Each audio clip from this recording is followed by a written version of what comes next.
네, 서동룡의 시선. 오늘은 서동룡 전 국회의원과 교육개혁 무엇이 필요한가라는 주제로 첫 번째 순서 한번 이야기 나눠보려고 하는데요. 서동룡 전 국회의원 나오셨습니다. 안녕하세요. 안녕하세요. 네, 얼굴이 좋아지셨네요. 예, 그 뭐 본격적인 주제에 들어가기 전에 어젠가 그젠가 12개 부처 장관이 임명이 됐고, 그러니까 후보가 추천이 된 거죠. 그다음에 근데 교육부 장관은 없어요. 일단 교육부 장관 얘기 좀 이따 하고 12개 부처 장관 보시기에 어떠셨어요? 예.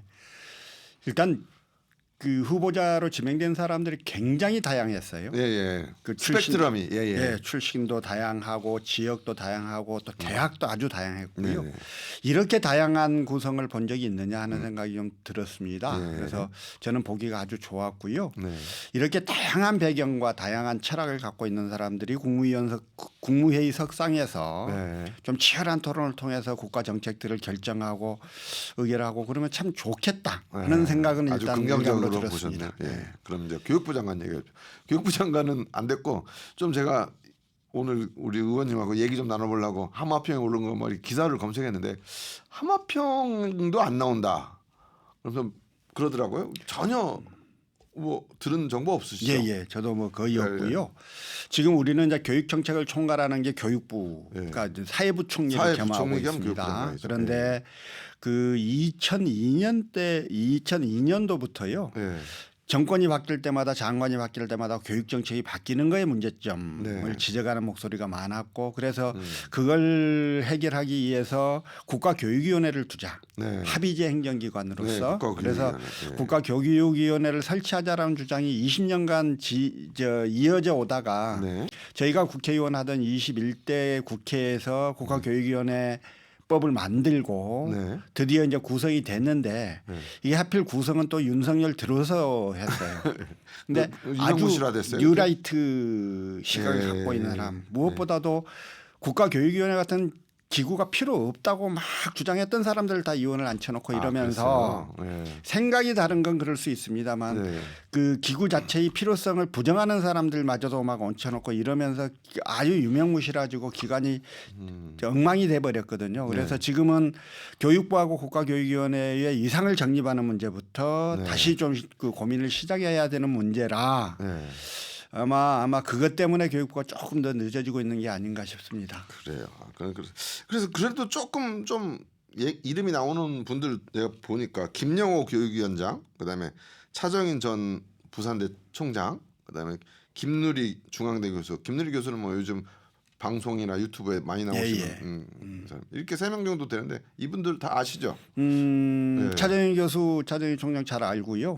김영호 교육위원장은 그 제가 교육위원 할 때 야당 간사하면서 같이 활동을 쭉 해왔기 때문에 이 두 분들은 그리고 그러니까 차정인 부산대 총장 저 부산 교육감 나오셨다 떨어지신 분 그렇습니다. 근데 김누리 교수는 되게 독일에 갔다 오셔서 독일 상황을 가지고 되게 말을 많이 하셨는데 독일이나 북유럽의 선진 교육 시스템, 교육이 얼마나 국가를 풍족하게 만들고 사람의 삶을 풍족하게 만드는 건지를 경험하신 분이 그 교육의 철학을 이제 한국에서 좀 실현해야 한다. 저는 그분의 말 중에 가장 기억이 남는 건 우리 학교가 우리 아이들의 교실이 파시스트를 양성하는 곳이 아니라 민주주의자를 길러내는 곳이어야 한다. 이런 이야기를 좀 한 걸 가장 좀 있게 감명 있게 들었는데요. 이 주변에 있는 친구들을 늘 경쟁의 대상으로 여기고 눌러 이기려고만 드는 이런 교실이라면 여기서는 당연히 파시스트가 길러집니다. 그렇지 않고 연대와 협력을 통해서 서로 어깨 겹고 함께 가겠다라고 하는 공동체 의식을 함양하는 그런 교실이라면 민주주의자를 길러낼 수 있을 거거든요. 그래서 우리 교실이 바뀌어야 우리 나라가 바뀐다라고 하는 그런 철학을 갖고 계신 분이고 전체적으로는 공감하는 그런 생각들입니다. 저도 들을 때는 쏙 빠지는데 이게 원래 약간 그 실현 가능성이 없고 아름다운 얘기가 좀 그렇게 되거든요. 현실에서는 이런 것들이 잘 안 되잖아요. 원래 철학과 이념 비전이라고 하는 거는 그렇게 조금 포괄적일 수밖에 없는 거고요. 그걸 구체화하는 과정은 이제 또 별도의 과정을 거쳐야 되는 것이니까요. 네, 알겠습니다. 아무튼 이렇게 거론되어 있고 아무튼 유은혜 장관 얘기 잠깐 할게요. 그러면서 제가 좀 찾아봤더니 유은혜 장관이 4년 넘게 했더라고요. 4년 가까이 그죠? 그때 교육위원회 같이 하셨잖아요. 유은혜 장관이 잘 했어요? 뭐 저는 잘했다고 생각합니다. 문재인 정부 장관이 이제 첫 초대 장관은 김상곤 좀 1년 좀 하다 말았고 하시다가 그다음에 유은혜 장관이 하셨는데요. 좀 아쉬움이 없지는 않습니다만 그래도 문재인 정부 교육이 나름 방향을 잡아서 잘 가고 있었던 거여서요. 두 분 다 잘하셨다고 평가하고 싶습니다. 그래요. 여기까지 이제 정치 관련 비슷한 얘기 좀 했고 그 우리 방금 그 유은혜 장관 얘기하면서 우리 서동영 의원도 교육위원회에 계셨는데 보통 2년하고 2년은 다른 거 하는데 4년 내내 교육위원회에 계시잖아요. 처음에 교육위원회 가신 이유 또 한번 바꿀 수도 있는데 특히 광양 쪽이시니까 저기 산자위나 이쪽도 그런 생각을 하셨을 텐데 왜 교육위원회 4년 있었어요? 처음 이제 교육위원회를 찾아간 이유는 광양 보건대 정상화하겠다는 생각이 워낙 컸었고요.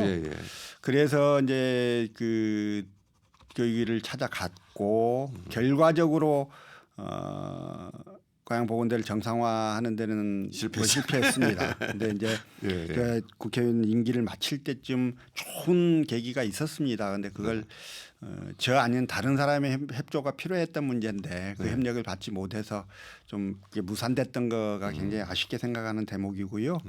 그리고 이제 교육을 하다 보니까 교육이 굉장히 중요한 분야잖아요. 우리나라에서. 근데 국가의 미래를 결정할 수 있는 국가의 미래를 결정할 중요한 그 교육이 공부를 하면 할수록 재미있기도 하고 또 이제 2년을 하고 나서 더 공부를 좀 해야 되겠다는 생각이 있어서 그래서 4년 연속을 교육을 하게 됐는 건데요. 대신 이제 국회 철강 포럼 멤버로서 또 우리 지역의 산업인 핵심 산업인 철강 산업에 대해서 열심히 공부하고 같이 업체들과도 교류하고 뭐 일을 또 세미나도 자주 하고 이런 일을 했었고요. 그 외에 그 맡은 당직에 따라서 그 외에 이제 보건복지에 관한 사항들 뭐 이런 것들도 다양하게 공부를 했었습니다. 그러니까 국회의원들이 그냥 그 놀고 먹는 것 같아도 공부 되게 열심히 하거든요. 저는 4년간 국회의원으로서 일하면서 그 한 공부 양이 되게 많았던 것 같고요. 국회의원 하기 전에 저와 한 후에 저는 세상을 바라보는 시각도 많이 달라지고 그다음에 그 좀 풍부함이랄까 이런 것들도 많이 좀 달라졌다고 생각합니다. 그래요. 그래서 지난번에도 한번 우리가 교육 얘기하면서 이 문제는 우리 의원께서 이 문제는 한 몇 시간을 얘기해야 되는 거다. 그래서 그러면 이제 우리가 교육개혁 시리즈 교육 문제 한번 집중적으로 다뤄보자 하면서 이제 이 코너가 다시 이제 시작한 건데 그러면 4년 동안 우리나라 교육을 가장 이제 뭘 바꿀 수 있는 입장에서 지켜보신 사람으로서 우리나라 교육 문제를 몇 가지 카테고리로 나누면 어떤 것들이 있습니까? 일단 재정 문제가 있겠고요. 재정 문제. 그 다음에 우리 이제 제일 학부모들이 관심이 많으신 건 역시 입시 문제입니다. 입시, 그렇죠. 또 교육의 한 주체로서 교사에 관한 문제가 계속 하락되는 문제. 근데 교사는 사실은 교육에 전념해야 하는 사람들이에요. 근데 우리 교사들은 교육 그 자체, 즉 학과 수업을 하고 학생들의 생활 지도를 하고 학생들과 교류하는 이거보다 학교의 행정업무 처리를 하는데 굉장히 많은 시간들을 소비를 하고 있어요. 행정실이 따로 있음에도 불구하고 교사들이 직접 해야 하는 일들이 너무 많습니다. 그러니까 집중할 수 없게 되고 그러다 보니까 학원 선생보다 못하다는 그런 그 이야기들을 좀 듣게 되는 이런 문제들이 있는 거죠. 그래서 공교육 정상화는 역시 교사의 역량의 상승을 전제로 해야 하는 이야기인데 그러기 위해서는 우선적으로 해결해야 할 문제들이 그 엄청난 행정 업무로부터 교사들을 해방시켜 주는 것, 여기서부터 출발해야 되는 거거든요. 네. 그리고 더해서 교사의 권위들을 더 살려서 지금 교권 침해에 관한 여러 가지 시비들을 예. 제도적으로 또 정서적으로 좀 막을 수 있는 방책들을 찾아내는 것, 이런 것들도 중요한 문제일 것 같고 네. 학생들의 생활과 관련해서 이 학폭 문제 굉장히 좀 심각한 문제인데요. 네. 학폭 문제를 제도적으로 이걸 어떻게 풀어낼 것인가 참 어려운 문제인데 이게 꼭 우리 자동차 접촉 사고가 나면 서로 덤태기 쓰지 않기 위해서 큰 소리 치고 네. 악을 쓰고 이렇듯 아이들 사이에 사소한 그 좀 갈등들이 생기면 서로 교육적 관점에서 서로 접근하고 해결 또 관점이 아니라 교화해서 해결할 수 있는 문제를 책임을 안 물으려고 하는 방향으로 서로 예. 자칫하면 내가 당한다는 생각들을 하게 되니까 이게 계속 행정화돼 버리고 지금은 네. 학폭 전문 변호사가 생겨서 네. 굉장히 많은 돈을 번다고 할 정도로요. 네. 이게 처음부터 학폭을 생활기록부에 기재해서는 안 된다라는 주장을 되게 했었는데 네. 그게 되고 나니까 이제 피할 수 없는 길로 자꾸 가고 있어서 네. 이것도 교육적인 차원으로 어떻게 바꿀까 하는 문제들이 있습니다. 이렇게 그 카테고리로 하자면 굉장히 좀 여러 가지 것들이 있는데요. 네. 예. 그런데 이제 뭐 사실 그래서 교육 얘기를 한번 쭉쭉 짚어보자는 얘기긴 했는데 그중에 오늘 처음 얘기하신 게 재정 문제예요. 왜 재정이 가장 중요한 문제라고 보셨던 거예요? 재정이 가장 중요하죠. 돈 있어야 된다. 예, 예. 어쨌든 어떤 정책을 실현하건 간에 안정적 재정이 기반을 해야 하는 거고요. 그래서 우리는 대학 교육과 초중고 교육을 놓고 봤을 때 초중고 교육은 안정적 그 재정 기반을 갖고 좀 가고 있는 데인데 네, 예. 이 돈을 못 빼먹어서 난리가 좀 나 있습니다. 그래서 예, 그러니까, 우리 교육 재정의 체계들을 우리 시청자들 청취자께서 좀 제대로 아는 건 상당히 좀 중요한 문제일 수 있을 것 같아요. 그래요. 그러니까 우리나라가 초, 중, 고등 교육이 있으면 초등, 중등 교육이 초중고를 합쳐서 초등, 예, 중등이라고 예, 하는 예, 거. 예. 초등은 여기 유치원까지 포함되는 거고 예, 예. 그렇죠. 그다음에 고등 교육이 대학 교육이 되는 예, 건데 그러니까 대학 교육, 고등 교육의 재정은 좀 따로 운영되는 거지만 초중 고등학교를 포함한 이 초등, 중등 교육 재정은 국가가 책임을 지는 시스템이 돼 있는 거잖아요, 우리가. 예. 그렇죠. 예. 예. 그러면 초중고 교육 재정은 어떤 형식으로 그 구성이 되는지. 예. 그 각 부처에서 이제 내년도 살림을 살려면 돈이 있어야 되니까요. 네. 예산을 전년도 예컨대 2026년 예산이라고 치면 네. 2025년 5월 말까지 각 부처에서 내년도 예산을 수립을 합니다. 네. 그걸 기재부에 보내죠. 예. 그럼 기재부에서 3달 동안 예.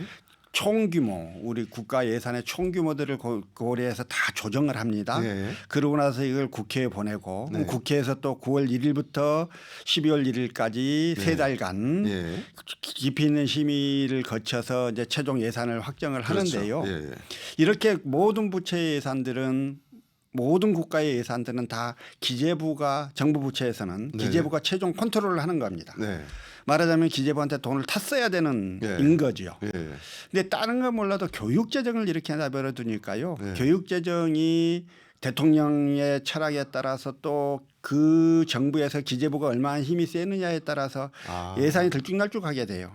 다른 예산은 그럴 수 있는데 네. 교육 예산은 그러면 안 된다라는 그렇죠. 학생들이 산업부 있었죠. 뭐 예산이 있다 하면 저쪽 경남은 뭐 서부권 철도를 만들기 위해서 예산을 따려고 하고 이쪽은 뭐 신재생 에너지를 따려고 하는데 이런 건 좀 서로 싸울 수 있지만 교육 예산을 갖고 싸우는 건 좀 그렇다. 예. 그래서 이제 초중고 그 교육 예산을 네. 교육재정교부금법이라고 하는 걸 만들어서 내국세 우리 1년에 받아들이는 세금의 20.27%를 무조건 하고 교육재정으로 떼내요. 지금 현재 법이 그렇다. 그렇습니다. 예. 그래서 그해 내국세가 얼마만큼 거치느냐에 따라서 좀 달라지긴 합니다만 어쨌든 20.27%를 딱 떼내면 내국세에서 20% 이상을 딱 띄게 돼 있네요. 그래서 그 돈은 확보가 되는 거잖아요. 그러면 이제 그걸 가지고 그해 각 교육청, 각 교육청의 학생 수 뭐 여러 가지 것들을 고려해서 비율에 맞춰서 쫙 분배를 해주는 거거든요. 광역 단위의 교육청 말씀하시는 거죠. 그러면 전국의 그 시도교육청에서 이 돈을 직접 집행을 하는 겁니다. 그렇기 때문에 시도교육청에서는 그 돈을 달라고 기재부에 가서 손 안 벌려도 되는 거죠. 예, 아 그렇구나. 예, 그러니까 우리도 좀 순천시, 광양시, 여수시 이런 데 보면 맨날 예산 딴다고 서울을 가 있고 예, 그렇죠. 시청은 그렇죠. 예, 예. 예, 국회의원실 가 있고 막 이러잖아요. 예, 예, 예. 근데 물론 시도 교부금이 있습니다. 예, 예. 근데 이제 그럼에도 불구하고 그건 돈이 더 필요하니까 그런 건데 예. 최소한 교육 재정만큼은 교육감들이 그런 일 안 안 해도 하고 되는 그냥 거. 예. 교육 자체에 집중할 수 있도록 해주는 거거든요. 그래서 예. 우리는 지방교육 재정 교부금이 있는 거고 예. 그 외에 또 특별교부금도 있어요. 특별교부금은 예, 예. 학교 시설이나 이런 게 좀 낙후되거나 또는 아이들이 뭐 갑자기 이제 학교에서 뛰어놀다가 사고가 난 경우 시설을 긴급하게 교체를 해야 되거나 그럴 필요가 있지 않겠습니까? 예, 예. 근데 그런 경우에 내년도 예산 또 짜는 거 봐서 예산에 편입해 가지고 이렇게 하면 너무 시간이 걸리니까 예. 교육부 장관이 쌈짓돈을 좀 가지고 있어요. 아 그래요. 예, 그래서 그런 긴급한 필요가 있을 때 바로바로 내려주는 거예요. 이게 특별교부세예요. 야. 그래서 국회의원들이 매번 이 1년에 한 3-4번 되는데요. 예. 저 교육 특별교부세를 얼마만큼 확보했다고 막 그 예. 현수막도 붙이고 예. 그다음에 그 카드 뉴스 만들어 돌리고 하는 게 이런 네, 거예요. 아, 그러니까 그거군요. 일반 교부금하고 특별교부금으로 구성이 되는 건데 네. 특별교부금은 금액이 크지는 않고요. 네, 그렇겠죠. 일반 교부금이 이제 결국은 전체 교육 예산을 전체 가죠. 예산을 좌우하는 내용이라고. 그러면 일반 교부금은 뭐 전남교육청, 경기교육청, 서울교육청, 부산교육청이 더 얻으려고 싸우거나 이러진 않아요? 그 딱 학생 수나 이런 거에 딱 맞춰서 그 비율이 있어요? 금액만 내국세 비율 이렇게 네. 내국세에 따라서 금액만 결정이 되는 거고요. 그럼 비율에 따라 쫙 나눠주는 거니까요. 아 그렇구나. 예, 예. 그거 서로 더 받으려고 싸우거나 그런 일은 없습니다. 예. 그러면 이제 내국세의 한 20점 아까 27%를 이렇게 했는데 이 정도 재정 규모면 뭐 선진국에 비해서 괜찮은 수준이에요? 금액적으로는? 2019년도를 기준으로 해서요. 예. 우리나라 초등학생 1인당 공교육비가 OECD 국가 5위예요. 아, 그래요? 높죠. 뭐 선진국이네. 선진국이요. 5위 세계 우리가 5위 선진국이니까요. 예. 중고등학교는 2위입니다. 2위? 예. 그래요? 근데 대학은 몇인지 아세요? 대학은 대학은 30입니다. 그래요? 오늘은 초중고만 하기로 했으니까 대학은 또 자, 다음에 이것 한번 때문에 다루고. 이것 때문에 예. 초중고는 그래도 대학보다 상황이 좀 좋지 좋네요. 않느냐. 예. 그러니 지방 교육 재정 일부를 떼내서 대학에도 좀 갖다 쓰자. 예. 이런 이야기들이 계속 나오고 있는 거예요. 아, 그렇구나. 이런 거는 우리 일반인들은 모르죠. 예. 초중고가 아까 말씀드린 대로 2019년 기준으로 해서 5위인데요. 예. 초등학교 5위, 중고가 중고등학교 2위인데 2위. 예. 그게 2014년도에는 몇이었는지 아세요? 몇인데? 그 5년 전에는 예. 22, 23이었어요. 아, 그러니까 5년 후에서는 이렇게 떨어진 거예요? 그러니까 아니요. 5년 전이요. 그러니까 2014년도에 아. 22였던 게 2019년도에 5위로 올라온 거라고요. 그럼 이거 그런데 왜 그러냐면 예. 우리 그 GDP 규모가 계속 올라가니까 그런 면들이 있고요. 내국세가 많이 거치니까. 예. 또 하나는 학령 아동 숫자가 급격하게 줄어든 거구나. 학생 1인당을 치니까 금액이 확 올라가는 거죠. 그렇군요. 이것 때문에 올라가긴 했지만 네. 어쨌든 2014년 16년만 해도 23위, 22위밖에 안 하던 네. 그런 거였단 말이에요. 많이 좋아진 거죠. 그리고 좋아졌습니다. 근데 이 말이 내국세에서 계속 일정 비율을 걷는다면 이거는 계속 유지될 것 같고. 그럴 겁니다. 근데 이제 이 말이 뭔 말이냐 하면 네. 많이 좋아졌다라는 거 볼 게 아니라 예. 좋아진 지 얼마 안 됐다라고 봐야 되는 거예요. 그래요. 예. 그러니까 그 말은 그 말은 OECD 국가 중에 겨우 22, 23위 정도의 교육 재정을 확보하던 우리나라가 그게 2014년까지였다면 네. 우리 교육 투자, 교육 시설이 거의 그 정도 수준이었을 거잖아요. 예. 근데 지금 5위가 됐기 때문에 지금 5위이기 때문에 좀 나눠주자라고 해야 될 게 아니라 예. 22, 23위였던 거를 5위 수준으로 만들어내는데 지금 많은 돈을 써야 할 단계인 거라요. 그래서 이 부분을 깊이 보지 않고 자꾸 지금 많으니 좀 나눠 쓰자라고 이야기하는 건 물론 다른 데 필요한 데가 있으면 나눠 써야 합니다만 네. 당장 초중고 교육은 괜찮은가? 초중고 교육 재정은 안전한가? 이 문제를 먼저 고민을 해야 되는 문제인데 네. 꼭 그렇지 않고 이걸 자꾸 빼쓰자고 이야기를 하니까 저희가 굉장히 좀 그하죠. 그리고 또 하나 좀 볼 통계가 예. 학생 1인당 민간 부담 교육비. 네. 자, 총 교육비가 있고 자기가 부담하는 거. 그 개인이 민간에서 부담하는 부담하는 거예요. 국가에서 부담하는 공교육비는 그 정도 올라갔는데요. 예, 예. 민간이 부담하는 교육비 지출액이 2019년 기준에서 초중고가 세계 OECD 6위예요. 그러면 5위 6이면 뭐 아니요, 교육을 다른 나라는 다 국가가 책임져요. 사람들 개인들이 많이 부담하고 민간이 있는 것도 6이라는 부담하는 거구나. 민간이 부담하는 예. 교육비 액수 예. 이렇게 높다고요. 그럼 우리가 교육비에 돈을 많이 쓰는 거네요. 국가세도 많이 주고 뭐 다 그러기도 개인도 많이 한데요. 쓰고. 우리가 사교육 열풍이 워낙 사교육 때문에. 예. 있어서도 있고 어쨌든 예. 민간 부담 교육비의 지출액을 확 좀 낮춰줘야 예. 국가 책임하에 공교육이 활성화될 텐데 예. 지금은 민간에서 부담하는 게 되게 많아지다 보니까 이게 이제 사교육으로 이어지고 근데 이런단 민간에서 말이에요. 부담하는 걸 낮추는 거는 민간이 쓰겠다는데 그걸 어떻게 해요? 예. 공교육에서 그걸 흡수해줘야 되는 거예요. 네. 공교육에서 흡수를 못하니까 민간 부분에서 교육에 대한 지출들이 이렇게 많아지는데요. 네. 교육에 대한 지출이 많아지면 사실 국민들의 살림살이가 굉장히 퍽퍽해질 수밖에 없습니다. 네. 경쟁적으로 지출할 수밖에 없는 거잖아요. 네네. 옆집 아이는 어떤데 우리 집 아이는 어쩐지 이렇게 비교를 하게 되면 그래서 이 모든 문제를 공교육 영역에서 다 흡수할 수 있어야 되는 거고요. 네. 최대한 흡수를 위한 노력을 해야 되는 건데 우리는 그런 면에서 아직 멀었다라고 보여지는 거죠. 그러니까 공교육과 사교육을 어떻게 할 것이냐의 문제는 참 이건 너무 좀 생각이 다른 사람 주장들이 아주 강하게 엇갈리니까 그렇고 그러면 그거 할게요. 지금까지 그러면 2019년까지 상당히 우리가 초중고 학생한테 돈을 쓰는 거에 대해서 약간 풍족해졌어요. 그러면 근데 윤석열 정부 들어와서 고교 무상이라든지 여러 가지 많은 그 국가에서 쓰는 돈들을 많이 좀 없애지 않았었어요. 그거 그렇죠. 근데 이제 그거는 조금 다른 영역이 있는데요. 일단 이렇게 구성된 그 지방 교육 재정을 초중고는 돈이 좀 풍족하니 좀 딴 데 갖다 쓰자. 네. 또 그리고 그 와중에 초중고가 이 돈을 흥청망청 쓴다. 지방교육청들이 이런 이야기들도 많았습니다.